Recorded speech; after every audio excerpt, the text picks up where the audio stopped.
Praise the Lord. Hallelujah! Purihin ang Panginoon sa hapong ito. Papasalamat tayo sa ating dakilang Diyos sapagkat misa pa ay mayroon tayong ganitong pagkakataon na makadalo, makasama-sama tayo upang magbigay ng papuri at pagsamba sa Diyos. Amen? Di ba kayo na nagagalak, natutuwa, hindi ba kayo masaya sa hapong ito? Narito po tayo sa ating bahay-sambahan upang magpuri sa Diyos. Amen? Sinong masaya dito? Hallelujah! Ayan. Sinong hindi masaya? Amen. Praise God. Alam niyo po ba na ang buwan na ito ng March ay we celebrate the month of women's. This is Women's Month Day. Women's Month. Celebration of Women's Month. So sineselebrate natin ang buwan para sa mga kababaihan. Tama ba ako? Women's Month. Am I correct? Ayan. Kaya sa hapong ito, ang message natin ay para po sa ating sa lahat ng mga kababaihan at particularly sa ating mga nanay, mga lola at sa mga nagpaplano ng maging magulang. Ano? So in general, para sa lahat ng kababaihan. Pero yung message natin na ito ay hindi lamang din para sa mga kababaihan, pwede din naman sa ating lahat, no? So, ano tawag doon? I-ready po ninyo ang inyong mga puso, ang inyong mga isipan, at sapagkat sa hapong ito ay pag-aaralan po natin ang mensaheng ito, the influence of a godly woman. Amen? Pwede ba tayong sumandaling yumuko at manalangin? Dakilang Diyos, maraming salamat po sa hapon na ito na pinagkaloob sa amin.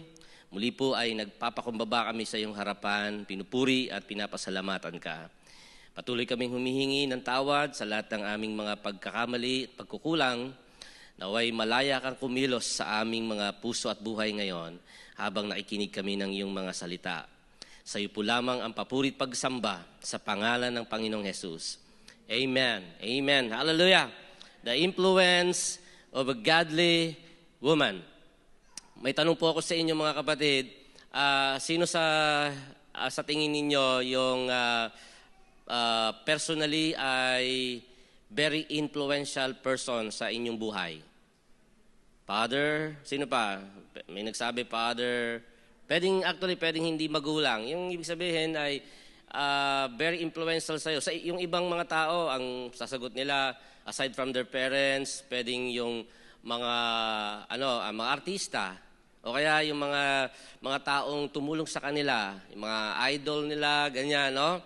Minsan yung mga political figure, mga influential person. Now, what do you mean by the word influential? The word influential, ang ibig sabihin nun, na yung somebody na nagbigay sa iyo ng impact, may impact sa iyong buhay. Maybe nakatulong sa iyo, nagbigay sa iyo ng inspiration, di ba? Nakapag-encourage sa iyo, nakapag-motivate sa iyo para ikaw ay maging matagumpay o kaya ay para magawa mo ang isang bagay. That's why ang taong yun ay tinuturing mo na influential. Sa one way or another, yung taong yan ay nagbigay ng impact sa iyong buhay. Amen? Now, alam nyo, noong unang panahon, bago dumating bago maimbento ang social media, before social media was invented, yung word na influential ay kinakabit lang natin yan doon sa mga tao na medyo, masasabi natin, yung mga mayaman. No? Pag sinabi natin, that person is influential, ibig sabihin yan, yung taong yan ay mayaman, marami siyang mga ari-arian, marami siyang negosyo. No? In other words, itong taong to dahil mapera, kilala sa lipunan. No? Influential. Yun yung connotation na nasa isipan ng tao whenever we think of the word influential. O kaya naman, pag sinabi nating influential, yung taong yan ay influential kasi siya ay isang political figure. Maaaring siya ay isang mayor, governor, senator, no? So kapag nagsalita siya, people listen to him, At kapag meron siyang nirecommend, sinuggest, people will just follow him because he is an influential person. That was before the social media was invented. Pero right now, sa panahon natin ngayon, sa panahon ng social media, kahit hindi ka governor, kahit hindi ka political figure, kahit hindi ka mayaman o mapera, basta't marunong ka gumamit ng social media, you can be a social media influencer. And I was surprised nung unang-unang beses kong narinig, the first time I heard the word social influencer. Sabi nila, itong taong ito ay social influencer. No, narinig ko sa mga young people, pina-follow nila yung mga social media influencer. And I was so curious. Sabi ko, anong ibig sabihin? Bakit kaya tinatawag na social media influencer yung mga taong yun, mga kilalang mga tao? And then, tiningnan ko, yung mga tinutukoy nila o binabanggit nilang pangalan ng mga social media influencer, at tiningnan ko yung mga pinupost nila sa YouTube, sa Facebook, no? Tiningnan ko kung ano yung mga pinupost nila, wala naman palang mga kakwenta-kwentang bagay.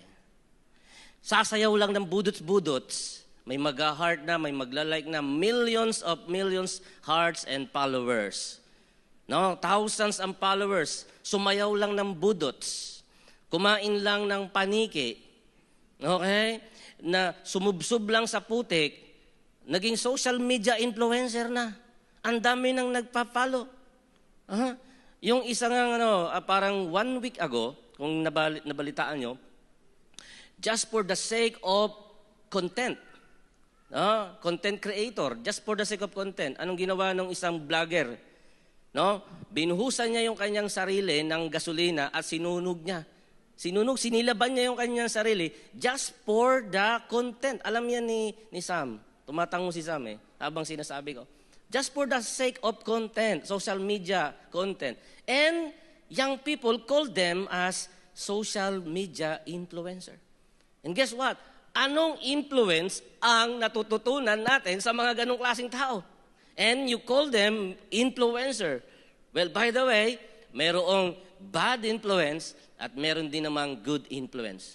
So mga kabataan, you choose kung anong klaseng influence ang gusto po ninyong sundan.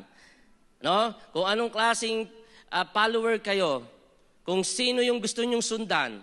Yung mga tao bang nagtuturo sa inyo na mapalayo sa Diyos, nag-i-influence sa inyo na mapalayo sa Diyos at mas mapalapit sa sanlibutan, o ang salita ng Diyos na siyang maglalapit sa iyo sa mas malalim at matibay na relasyon sa ating Panginoong Hesukristo. You choose kung kanino o sinong influencer ang gusto nyong sundan. So hapong ito, meron po akong ipakikilala sa inyo, dalawang babae in the Bible. They are actually very well known in the Bible. Baka kasi pag sinabi natin women in the Bible, agad-agad ang naiisip natin agad ay si Mary, 'di ba? Kilalang-kilala sa Bible yung character ni Mary. Ano pa? Si Sarah, asawa ni Abraham, no? Sino pa? Si Miriam, kapatid ni Moses. Sino pa? Sino pa yung si Ruth, di ba? Mga kilalang women figure in the Bible. Pero, yung ating ipag-aaralan sa hapong ito ay isang beses lamang nabanggit sa Bible. It's only one time that their name was mentioned in the Bible. And guess what? Yung dalawang taong ito na hindi masyadong kilala sa kanilang lipunan, only one time that was mentioned their name in the Bible, at maaaring marami sa ating Christian dito, hindi pa nga natin sila nakikilala. But you know, these two women was used by God. Their influence, their spiritual influence was used by God to raise up a godly person by the name of Timothy. Let's study these two women. The influence of a godly woman, 2 Timothy chapter 1, verse 5. Let's see the next slide. 2 Timothy chapter 1, verse 5. Basahin po natin mga kapatid. I reminded of your sincere faith, a faith that dwelt first in your grandmother Lois and your mother Eunice, and now I am sure, dwells in you as well. Now, yung sulat na ito, mga mahal na kapatid, ay sulat po ni Apostol Pablo sa kanyang spiritual son na ang pangalan ay si Timothy. At ang sabi po ni Pablo kay Timothy, sabi niya, I reminded of your sincere faith. Naaalala ko kung gaano kadalisay ang iyong pananampalataya. Kung gaano katibay ang iyong sinseridad na pananampalataya. No?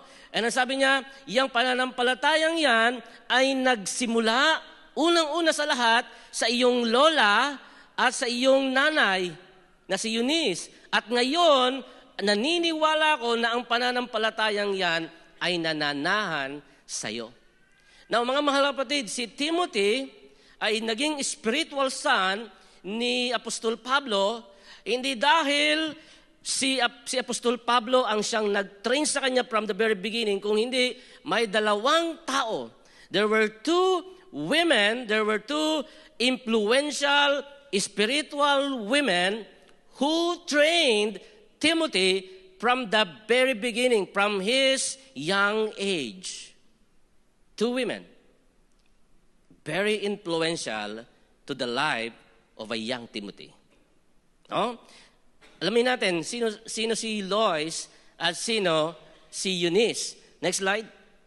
Yan. Si Lois ay, siya po yung lola ni Timothy. Right? At si Eunice po ang mother ni Timothy. Now, in some, yung ibang mga Bible scholar, sinasabi nila na maaring si Lois ay mother-in-law ni Eunice. Kasi ayon sa kanilang tradition, kapag ka yung husband na ay namatay, by the way, yung asawa ni Eunice, yung tatay ni Timothy ay namatay. He was a Greek man, Greek. Hindi siya Hudyo, hindi siya Jewish. Ay Greek po yung tatay ni Timothy, asawa ni Eunice. When Timothy was a very young boy, his father died. At kaya sa kanilang tradition, when the father died, normally yung mother ay magiging kasama na ng kanyang biyanan o yung kanyang mother-in-law. So there are two school of thought about the relationship between Lois and Eunice. There are people who think that Lois is the mother-in-law ni Eunice. Another school of thought, sinasabi nila na Lois is actually the biological mother of Eunice.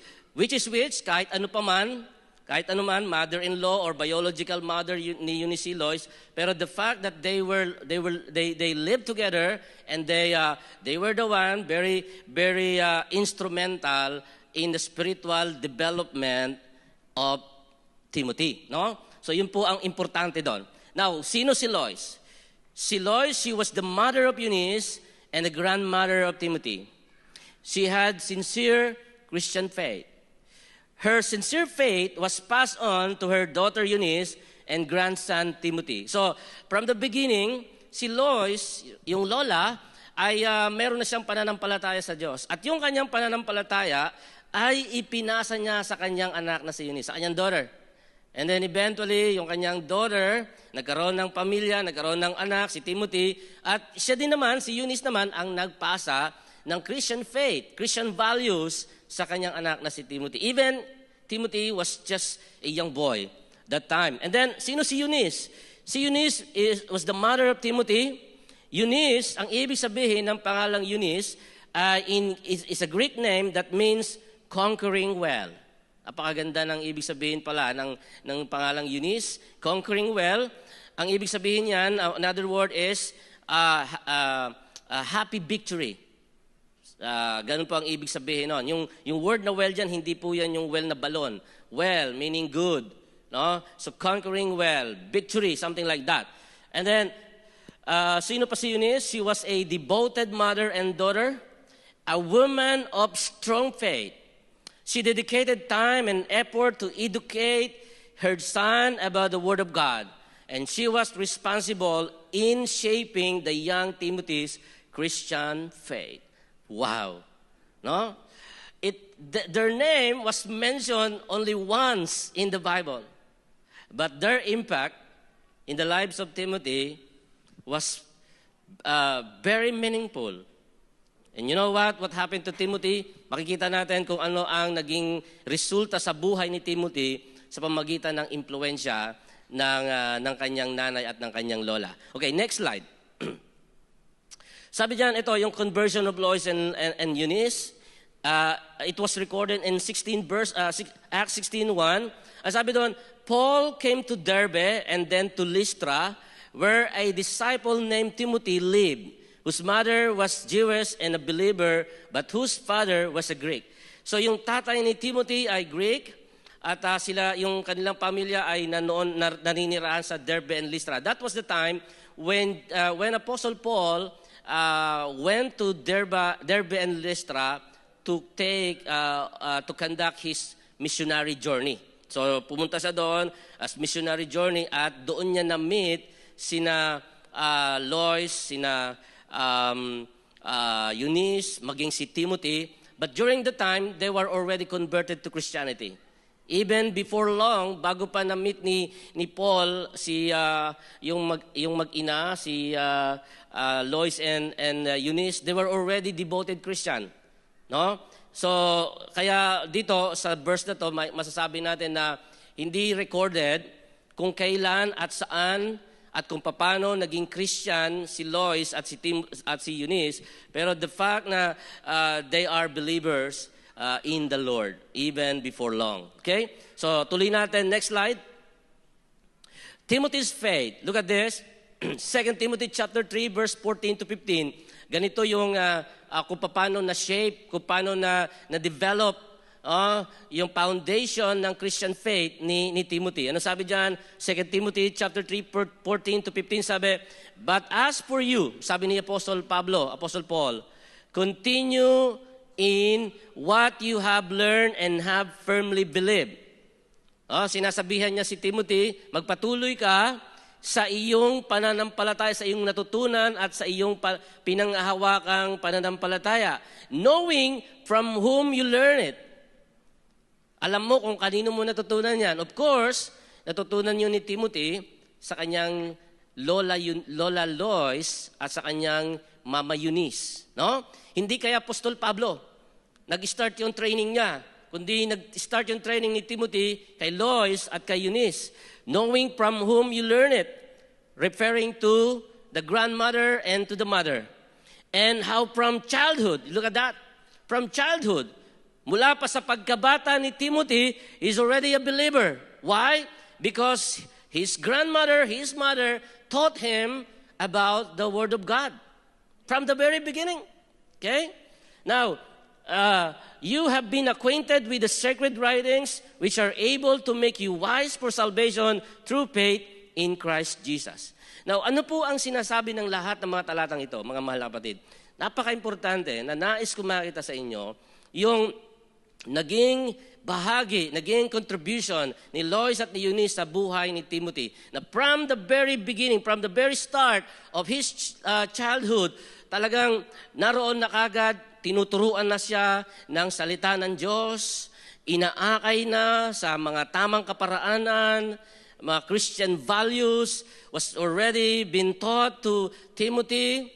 Now, na-incline na sa kanyang puso at sa kanyang isipan kung paano sumamba sa Diyos, kung paano lumakad na may kabanalan sa Panginoon, even from the very beginning, from the very young age. Ano ang sinasabi natin nito, mga kapatid? Ano ang lesson nito sa ating lahat?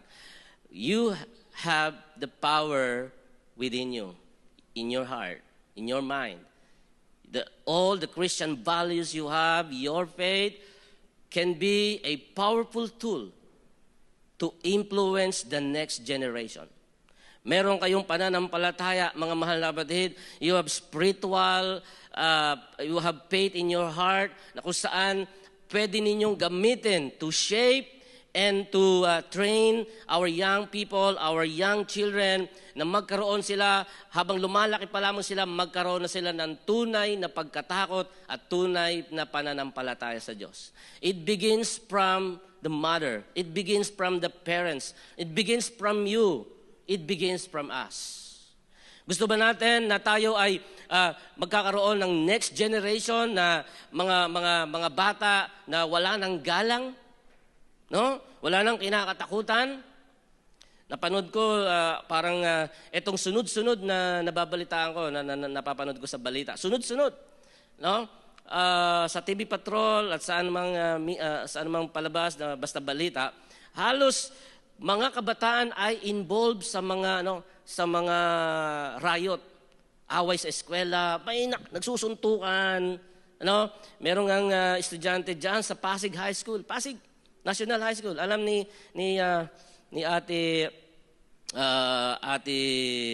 Ate Glenn, no? Kasi tumatango siya eh. Ayan, no? So, dalawang estudyante nagsuntukan. Yung isa, hindi niya alam may saksak na pala siya. Napanood niyo, yung nalaman niyo sa balita, sinaksak na pala, may tama na sa baga niya, ay sa atay yata. And then, hindi lang yon, meron pang ibang school naman, mga babae, high school student din, nagsabunutan, pagulong-gulong, nag-aaway, no? And then, isipin natin, saan nila natutunan ang mga bagay na yun? Saan nila natutunan yung pakikipag-away, pakigulo, nagbabatuhan sila ng mga molotov, no? Anong klaseng society meron tayo? No?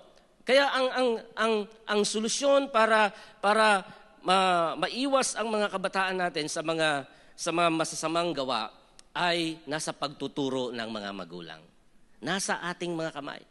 Nakadepende sa atin, nakadepende sa inyo, mga nanay, mga tatay, mga magulang na narito, o kahit yung mga ate at kuya, kasi ang message naman natin ay for everyone, no? Na papayag ba tayo na ang ating mga kabataan ay lalaking walang takot sa Diyos, lalaking mga barumbado, lalaking mga suwail, lalaking mga walang galang. When I was a young boy, parang 7 years old, 8 years old, I remember, every time na dadalhin ako ng nanay ko, pupunta kami ng palengke, may masasalubong kami, mga kapitbahay namin. And then, sasabihin ng nanay ko, anak, magmano ka sa kanya, mag-bless ka. May bless ako, lahat ng, naalala ko kasi si Anisa. Si Anisa, halos lahat ng makita, magbe-bless siya eh. Kasi bata pa lang, tinuturuan na ni Kuya Marco at ni Ate Malo ng mga magulang. Imagine, parang wala pang isang taon si Anisa, nagbe-bless na eh. Tama, di ba? Ewan ko kung na-observe nyo. Hindi pa siya nagwa 1-year-old, nagbe-bless na. Hindi pa siya tumatakbo nun dito. Nagbe-bless na siya. Kasi, sa umpisa pa lang, tinuruan na ng magulang. Ako po, 7 years old ako noon, dala-dala ko ng nanay ko. Anak, si Katonyo, mag-bless ka. Bless ako. Anak, si Inday, si Ka-Inday, mag-bless ka. Lahat ng masalubong namin, nagbe-bless ako. Ang bait ko pa noon. Nung mga ganong edad, 7 years old. 8 years old. Pero nung nabarkada na po ako, edad ko noon mga 13 years old, 14, 15, naging sakit ng ulo na ako ng lipunan. Hindi na ako marunong mag-bless. At ngayon, nakikita ko, napapansin ko, mga ibang kabataan yan, hindi na marunong mag-bless. And guess what? Yung mga Christian values na yan, mga Filipino values na yan, ay unti-unti nang naglalaho sa balat ng Pilipinas. Bakit? Kasi may mga magulang na hindi marunong magturo sa mga anak. No? Mga bata, marunong na rin magsinungaling ngayon. Saan kaya nila natutunan yung pagsisinungaling? Sa social media? Sa bahay din minsan. No? Sasabihin, yung nanay, umutang sa Muslim. Muslim ba? Sa Bombay? Sa Bombay. 5-6? Darating na maniningil. Araw-araw kasi maniningil eh. Sasabihin nung nanay, anak, darating si Bombay. Sabihin mo, wala ako.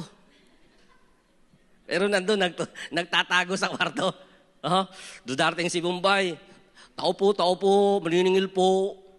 Tapos sasabihin nung bata, ay, sorry po, wala po dito si mama. Bakit wala si mama mo? Ang daming tsinelas. Ang daming tsinelas dito sa labas, pero wala si mama. Diba? Nagsinungaling na.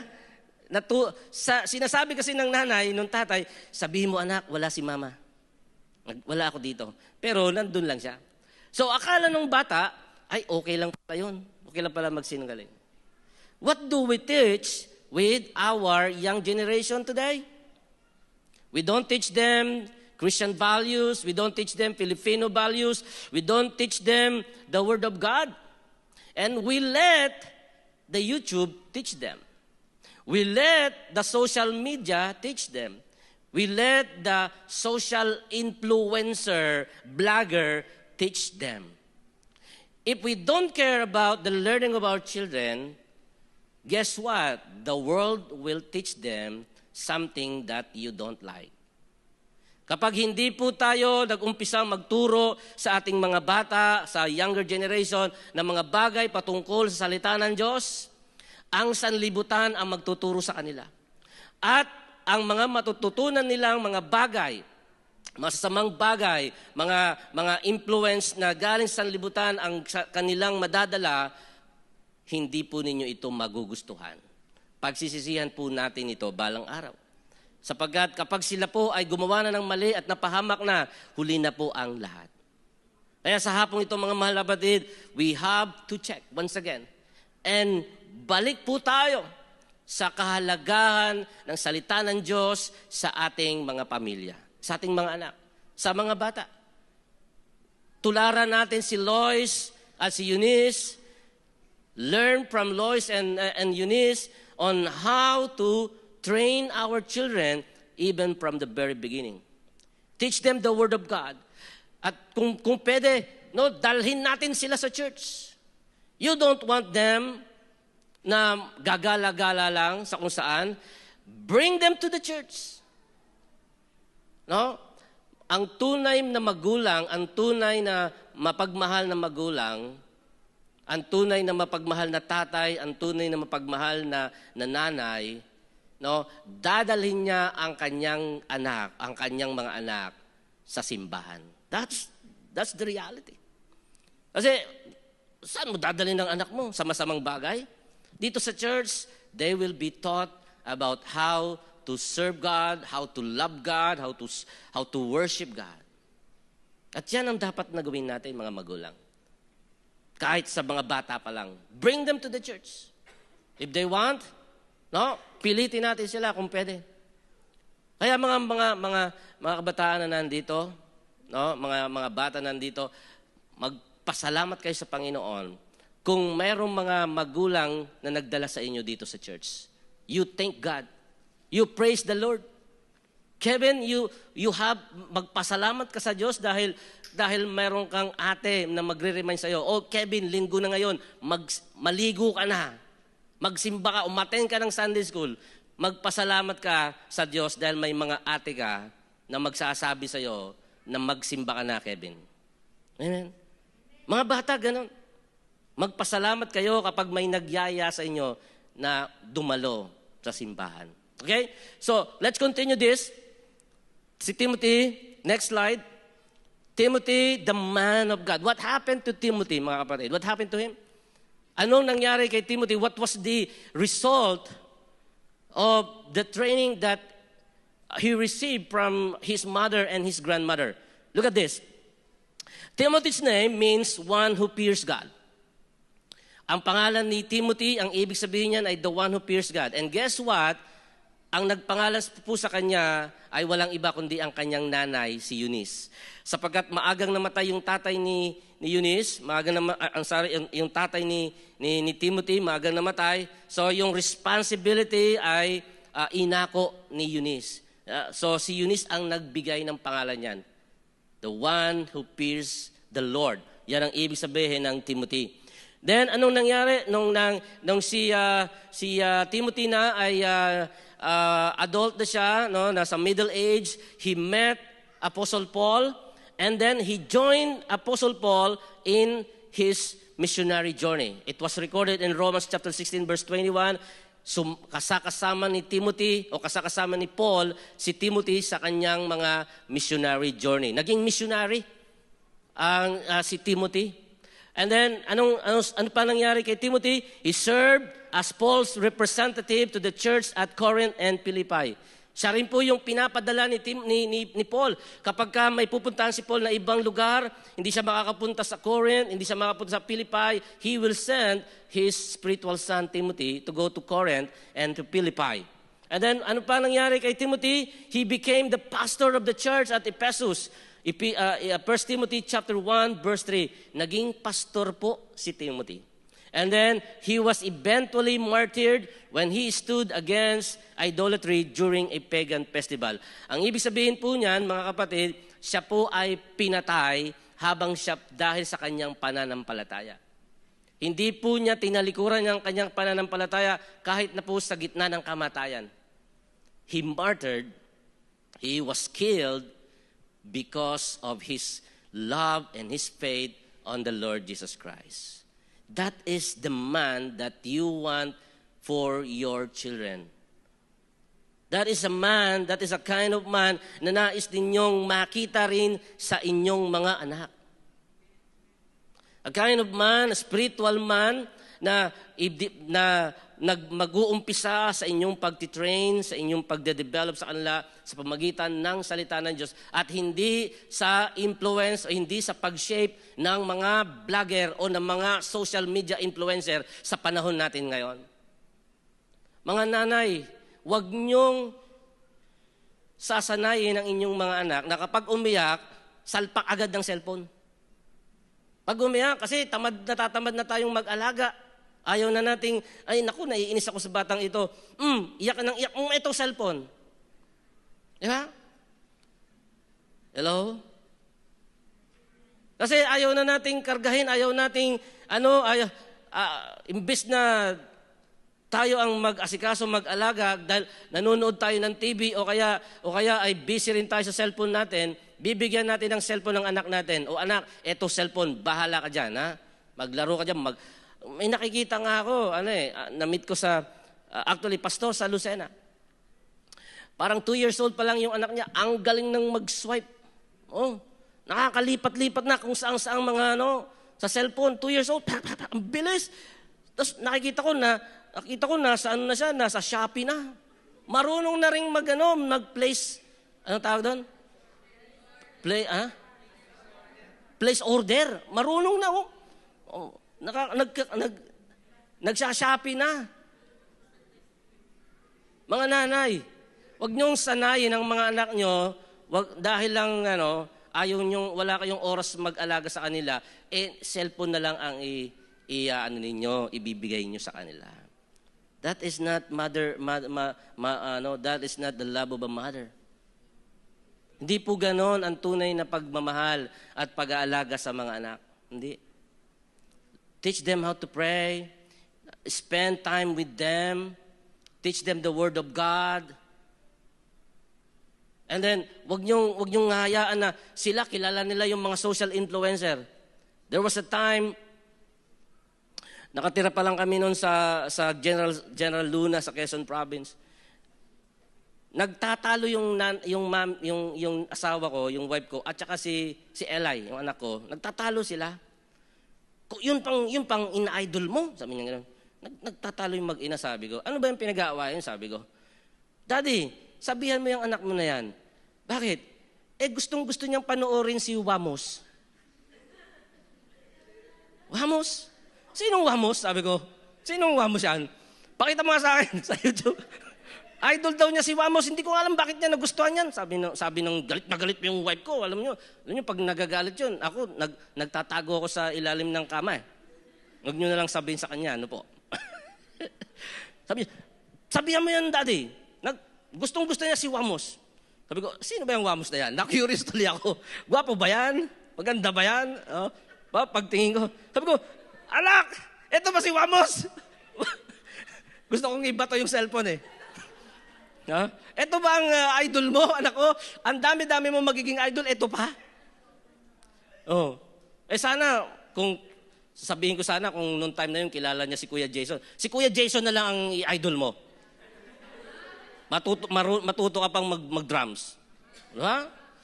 Anong klaseng mga idol, mga social media influencer ang gustong-gusto nating hina-heart, pinapalo, ang dapat pina-follow natin, walang iba kundi ang Panginoong Hesukristo. Amen? Si Jesus Christ ang dapat nating pina-follow, hindi yung mga social media influencer. Dapat tayo ay follower ni Jesus Christ, hindi follower ng social media influencer. Amen? Follow Jesus, not Wamos. Hallelujah. And then, next slide. What do we learn? Lesson we can learn from Lois and Lois. Babalisan na lang natin, mga kapatid. Example of sincere faith. Proverbs chapter 22, verse 6. Train up a child in the way he should go. Even when he is old, he will not depart from it. Mula pa sa pagkabata, you train your children, mga nanay at tatay. Train them about the Word of God. About the love of God. Para kahit na sila ay lumaki, hindi nila iiwanan yung ganong pananampalataya. Number 2, importance of sharing your faith in your family. Mga kapatid, wag niyong sasarilinin lang ang salvation. Salvation is for everyone. Huwag mo sasabihin na, okay na ako, ligtas na ako, ayos na ako. Kapag na ako'y namatay, pupunta ako sa langit. What about your family? Would you like to walk in heaven? You will meet Jesus Christ. You will meet Abraham. You will meet Moses and Elijah and all of those Old Testament people, even Peter and John. And then you don't see your family in heaven. You like that? Gusto mo ba na ikaw nasa langit, yung pamilya mo, dahil hindi mo sila na-share ng faith, hindi mo sila na-share ng salita ng Diyos, ng gospel, ay di sila nakapunta sa langit. Share your faith to your family. Let them see, let them know that you're Christian. Baka yung iba sa inyo, hindi pa nga alam ng asawa nyo na Christian kayo. O kaya hindi pa alam ng asawa mo na pupunta ka dito sa SCF Church. Ang paalam mo lang, Dad, punta lang ako, mag-aalas 2 na. Saan pupunta? Sa hypermarket. O kaya sa garden walk, magkakape. Baka hindi mo pa sinasabi sa kanila na you are going to SCF Church. Let them know that you are Christian. And you share your Christian faith to them. If you love your family, if you love your husband, if you love your children, i-share mo ang iyong pananampalataya sa kanila. Amen? And then, number 3, recognize the value of teaching and mentoring as powerful forms of ministry.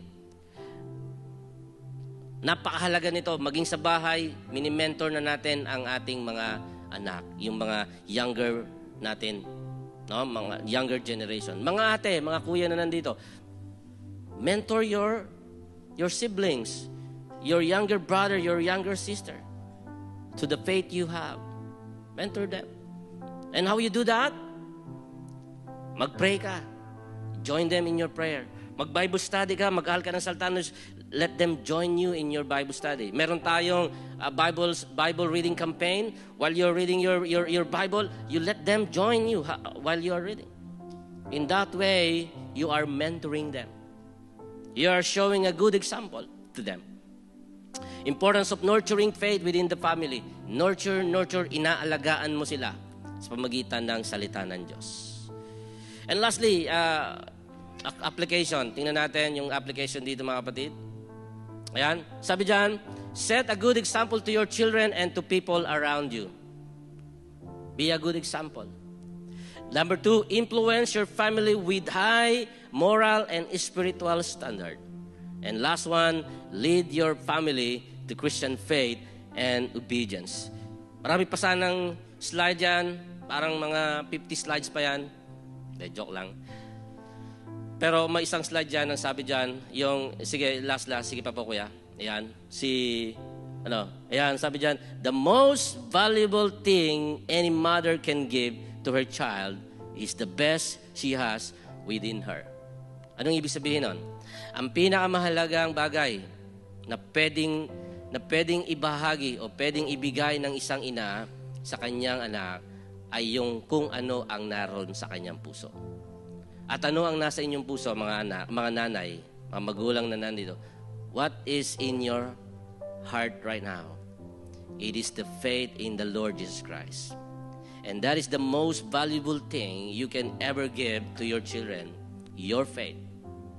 Share your faith to your children, that they may walk according to the Word of God. Pagpalain tayong lahat ng Panginoon.